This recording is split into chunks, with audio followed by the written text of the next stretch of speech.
ഈശോമിശിഹായ്ക്ക് സ്തുതിയായിരിക്കട്ടെ. പ്രഭാഷകൻ 4:20-21 വാക്യങ്ങൾ. തക്ക സമയം വിവേചിച്ചറിയുകയും തിന്മയ്ക്കെതിരെ ജാഗരൂകത പുലർത്തുകയും ചെയ്യുക. സ്വയം അപമാനം വരുത്തി വയ്ക്കുകയും അരുത്. 21 വാക്യം പറയുന്നു, എന്തെന്നാൽ പാപഹേതുവായ ലജ്ജയുണ്ട്, മഹത്വവും കൃപയും നൽകുന്ന ലജ്ജയുമുണ്ട്. ഇവിടെ ലജ്ജയെക്കുറിച്ചാണ് പറയുന്നത്. ഈശോയുടെ സ്വഭാവം നമ്മിലേക്ക് പകരുവാൻ എന്തുമാത്രം പരിശുദ്ധാത്മാവ് ട്രൈ ചെയ്യുന്നുണ്ടെന്നറിയോ? അതായത് ലജ്ജ എന്ന വാക്കിന് രണ്ടർത്ഥമാണുള്ളത്. പാപത്തിൻ്റെ ലജ്ജ, പുണ്യത്തിൻ്റെ ലജ്ജ. കൂട്ടുകാരുടെ ഇടയിൽ, ഓഫീസിൽ, വീട്ടിൽ, സമൂഹത്തിൽ നമ്മുടെ സംസാരം, പെരുമാറ്റം, നോട്ടം, നടപ്പ് ഇതെല്ലാം തന്നെ നമ്മളൊന്ന് ശ്രദ്ധിച്ചാൽ നമുക്ക് തന്നെ മനസ്സിലാകും നമ്മുടെ ഉള്ളിൽ ഏത് ലജ്ജയാണ് ഉള്ളതെന്ന്. പുണ്യത്തിൻ്റെ ലജ്ജ എക്സ്പ്ലെയിൻ ചെയ്യുകയാണെങ്കിൽ റെസ്പെക്റ്റോടു കൂടിയ വാക്കുകൾ, അതായത് വാക്കുകൾ ഉപയോഗിക്കുമ്പോൾ മാന്യമായി, ആരെയും വേദനിപ്പിക്കാതെ, വിഷമിപ്പിക്കാതെ, മറ്റുള്ളവരെ നാണം കെടുത്താതെ, ഒരാളെ സഹായിക്കുമ്പോൾ അവർക്കത് വിരോധാഭാസമായി തോന്നാതെ നമ്മൾ ചെയ്തു കൊടുക്കുന്ന കാര്യങ്ങൾ. വിശുദ്ധ മത്തായി 9:4. നിങ്ങൾ ഹൃദയത്തിൽ തിന്മ വിചാരിക്കുന്നത് എന്ത്?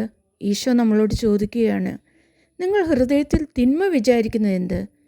വിശുദ്ധ മത്തായിയുടെ സുവിശേഷം 12:34 ഈശോ പറയുന്നു, ഹൃദയത്തിൻ്റെ നിറവിൽ നിന്നാണല്ലോ അതിരം സംസാരിക്കുന്നത്.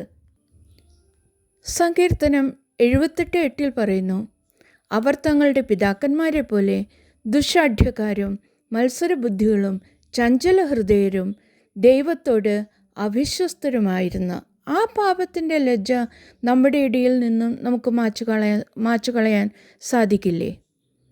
നമ്മൾ അതൊന്ന് ട്രൈ ചെയ്തൂടെ? ഈ പ്രവൃത്തികളെല്ലാം ചെയ്യുമ്പോൾ നമ്മുടെ ഉള്ളിൽ വിചാരിക്കും പോലെ നമ്മൾ മാന്യരാകുകയല്ല, നേരെ മറിച്ച് നമ്മുടെ ബലഹീനത പുറത്ത് കാണിച്ച് നമ്മൾ നാണം കെടുകയാണ്. നമ്മൾ നീതിയെ സ്നേഹിക്കുകയും ദുഷ്ടതയെ വെറുക്കുകയും ചെയ്യുമ്പോൾ ലജ്ജാകരമായ പ്രവൃത്തിയല്ല ചെയ്യുന്നത്, ദൈവത്തിൻ്റെ മുൻപിൽ പുണ്യമാണ് ചെയ്യുന്നത്. ഒരു കാര്യം ചിന്തിച്ച് നോക്കാം. നമ്മൾ വലിയ സമ്പന്നരുടെയും വിദ്യാഭ്യാസമുള്ളവരുടെയും ഇടയിൽ നിൽക്കുമ്പോൾ നമ്മൾ ലജ്ജിക്കരുത്. നമ്മൾ താഴ്ന്നവരുടെയും ഗതിയില്ലാത്തവരുടെയും ഇടയിൽ നിൽക്കുമ്പോൾ അഹങ്കാരത്തോടെ പെരുമാറുകയും അരുത്. കാരണം നമ്മുടെ ഉള്ളിലുള്ളവൻ ലോകത്തിലുള്ളവനേക്കാൾ വലിയവനാണ്.